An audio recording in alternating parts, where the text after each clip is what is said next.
Neal, thank you so much. Thank you. It's great to be with you. You spent 15 years at Google, right? And then, Yeah, now 17 actually. but I guess it was just last year you Yeah. stepped into the role of CEO at YouTube. Was that a big change? For a big part of my career at Google, I was responsible for our display and video advertising products.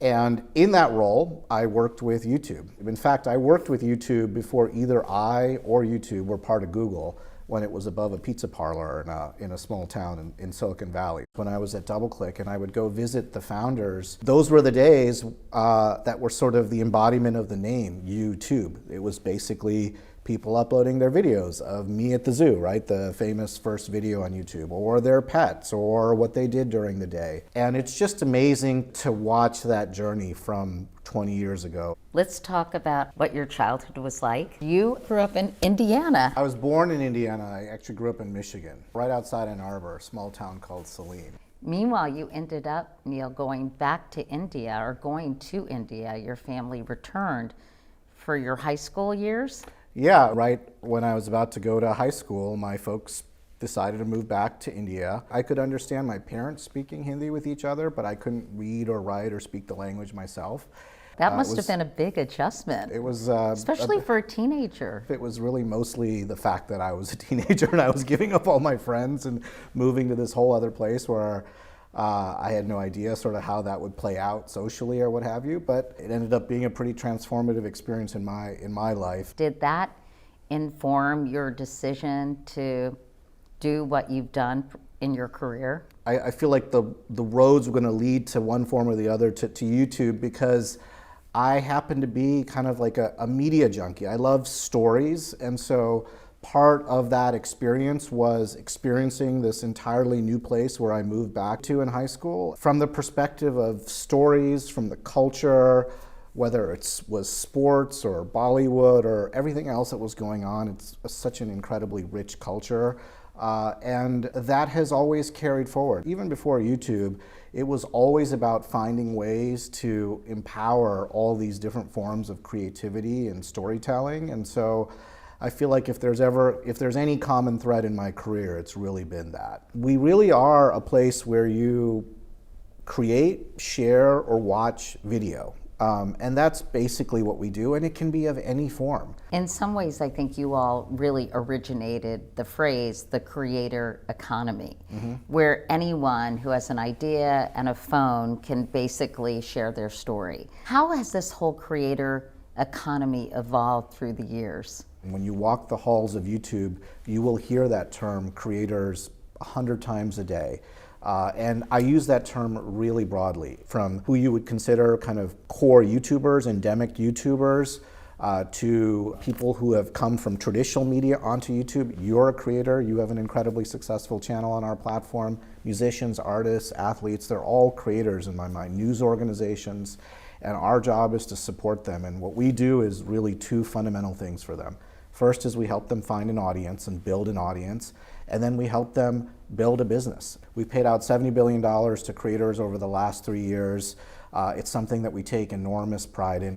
Do you ever know when somebody's going to really find a number of people who want to consume their content? I find that creators that no matter what remain true to that, true to their authentic selves over and over in their content, are the ones that tend to, in the long run, succeed. You know, it's funny because, and I'm not going to turn this into a Neal help me with my YouTube channel, but, you know, I do a lot of serious interviews, but I also do fun stuff. You know, I cook something with a chef who's got a cookbook coming out, or I might go to an event and talk to people there. Can you sort of represent all aspects of your personality, or do you have to pick a lane and really stick with that to be successful? I think what rings true is that no matter whether it's a bit of a lighthearted interview or kind of a hard news interview, your personality and style of how you're interacting with who you're speaking to rings true. And actually, I would say that your audience has learned that and expects that. And so that gives you permission to have a broad range of guests, topics, and those types of things. Meanwhile, I hear you yourself have become a creator, Neal. I get asked occasionally by YouTubers to be in their videos, and at first I was like super nervous about it, but they're so awesome to work with, such pros, but it's fun. The best aspect of my job is getting to meet the creative people that use YouTube. I mean, it's truly, truly awe-inspiring. Like, I just met this creator a month ago. His name is Biju, and he just started posting his videos to YouTube during the pandemic because he got laid off. He was a bus driver, lost his job. He'd always been a creative person, and he just started to make videos really kind of about his life, his family's life. Fast forward 3 years later, he's got 50 million subscribers. What? He's the largest YouTuber in all of Asia. It's incredibly inspiring. I also think it can be great connective tissue for people who are going through a similar experience. Yeah. But you know, so much of this is human, and I'm curious how you feel about generative AI impacting this extraordinary human creativity. Do you worry about that? The common thread is like, these are human stories. And that is really the power of YouTube. Like, you come to YouTube because of those creators, those stories. And I think that in the world of generative AI, that fundamental aspect is not going to change. Every time that there's a deep disruptive technology paradigm shift, I think two things hold true in the creative industries. The first is they are disruptive. They will disrupt the nature of work, how videos are produced, how content is produced, potentially how it's distributed. The thing that will not change, at least in my estimation, is our desire and needs as human beings to connect with other humans and other human stories. And so what that means in the world of generative AI is, I don't believe that those technologies are going to be replacements for human creativity. They're really going to be tools that I think will enhance or empower human creativity.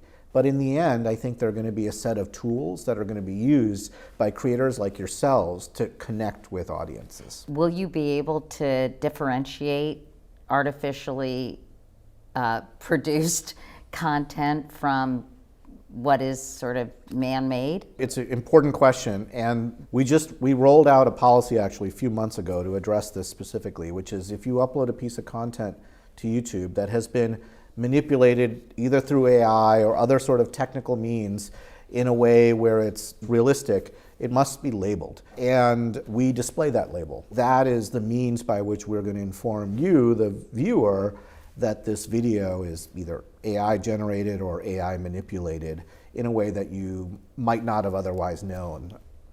You know, before we go, I wanted to ask you one more question about AI, because it seems to me both creators and business leaders want to incorporate it into their daily lives, or at least into their professional lives. What advice would you give both creators and business leaders in terms of utilizing this incredibly exciting and powerful tool? Really think of it as a set of tools and capabilities that will be available to you, but it's ultimately got to be your creative idea. The tool is just a means for you to accomplish what your creative vision is. And I always tell creators, really never lose sight of that. Harness these tools, these capabilities, but ultimately it's got to be true to who you are, true to what you want to accomplish. This is really fun and so interesting. Thank you. Thank you.